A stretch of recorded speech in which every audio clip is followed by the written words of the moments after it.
we got the soil recipe video here for you. So in here I got a little bit of ProMix HP. It's just worm casting and perlite mixed up. It's got a lot of fungus in it and such. So basically you're going to want to add about 3 parts of the ProMix here. So I'll add that in. Alright, now we got the ProMix in here. It's a little bit dry. So I'm going to actually add a little bit of water to help it mix. Just a smidge, not too much.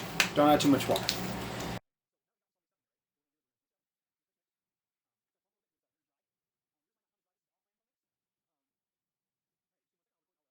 Alrighty, we are back. I'm just mixing this up here.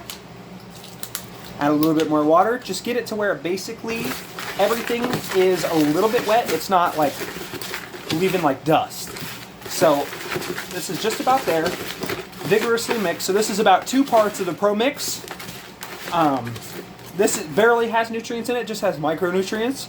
So then you're going to want to add a little bit of all-purpose. Now my brand of choice that I'm using is chicken poo. You can use any organic all-purpose.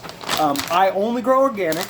I don't really like the hydroponic nutrients, but if you look on the back here, right here on the chemical analysis, it's 444.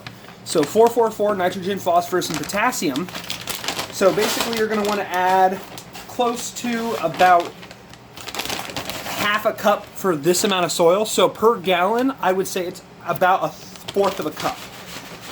So for a gallon, we're going to add about 1/4 of a cup here. This is a little bit more than a gallon, so we're going to go a little heavier. Okay. Now that, you don't really want to breathe that in. It's not good for you. Alright, so we're going to mix, mix, mix. Alright, now make sure that's fully incorporated. Oh, I hit the tripod. Oops. Alright, we're going to mix, mix, mix. Alright, that's fully in there now. Okay, now you're going to want to add, you can use any Epsom salt, but I use this Epsom salt right here, Dr. Teal's. Now, I really eyeball this. Really, for just the amount here, we're just going to add a couple sprinkles. Don't go too heavy. Just a little bit. They don't need too much magnesium, and if you need more, you can always just add some in the water. It dissolves super easily, and they'll take it up quicker. Now, if you're in bloom, or if you're in veg, you're going to want to add, more of this, and if you're in flower, you're going to want to add a lot more of this. This is Dr. Earth's Flower Girl. It is a 284. Actually, this is a 394. This right here, you can use 284, anything that has the higher ladder numbers, you're going to want less nitrogen. So anything from 4 and down is better. So you're going to want anywhere from like 4 to 10% of the phosphorus, and you're going to want anywhere from 4 and up of the potassium. Okay, so we're going to add this in here. This is a fresh bag. We're going to open this up here. Fresh bag of this. Now this shit is like really fine. We're in flower here, but these are for my veg plants, so we're gonna add a lot less of this. A lot less. This still gives a lot of the nutrients your plant needs for the flowering stage, for the veg stage. It gives them everything. We're gonna mix, mix, mix.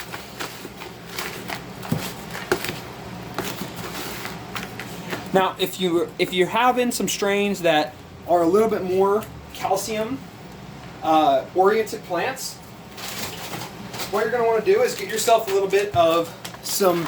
I use gypsum, but this just gives your plants calcium. That's all it does. Give yourself calcium. It's got calcium, sulfur, some other stuff in here, but that's really about it. This is 90% calcium sulfate. So you're literally going to want to add, you're not going to want to go too crazy on this now. You're going to want to add just a little smidgen. Okay? Little smidgen. Not nearly as much as the other. I would say if you're scaling this up, do double everything. Then you're going to, literally all you do is just double it. I added less than 1/4 of a cup of that. Probably close to maybe 2 or 3 teaspoons per gallon. So, and if you're looking at it, you're like, kind of needs a little bit more aeration. I got some perlite here. So I like going heavy on my perlite usage. So for this, I would say it's almost a fourth perlite at this point. I add a lot of perlite into my mixes. It really helps with overwatering. If you're new to gardening, I would say go heavier on it, but I also like it for the aeration. I can get more plants with less dirt. You can go heavier on the nutrients if you have less dirt. So as you can see now, this is really starting to look nice. It started off as just a little bit perlite, but as you can see now, this is really taking shape. Now you want to make sure that that perlite is very mixed in, like ultra mixed. You don't want spots where there's more perlite than other. So as you can see in here now, if I grab this, it clumps a little bit, but it doesn't fully turn into a ball. Kind of like rolls up on your hand. So as you can see that, and then see it doesn't stay completely, but it does hold shape for a second until it's moved. That is perfection soil right there. That right there is the perfect soil recipe for any cannabis plants or tomatoes or anything like that. So hope you guys enjoyed this little tutorial here on my super soil recipe. I use this for every single plant in my garden, whether that's cannabis, flowering plants, roses, bushes, anything. This is good for everything. This is a good all-purpose super soil. This will last you from here till the end of flowering top dress.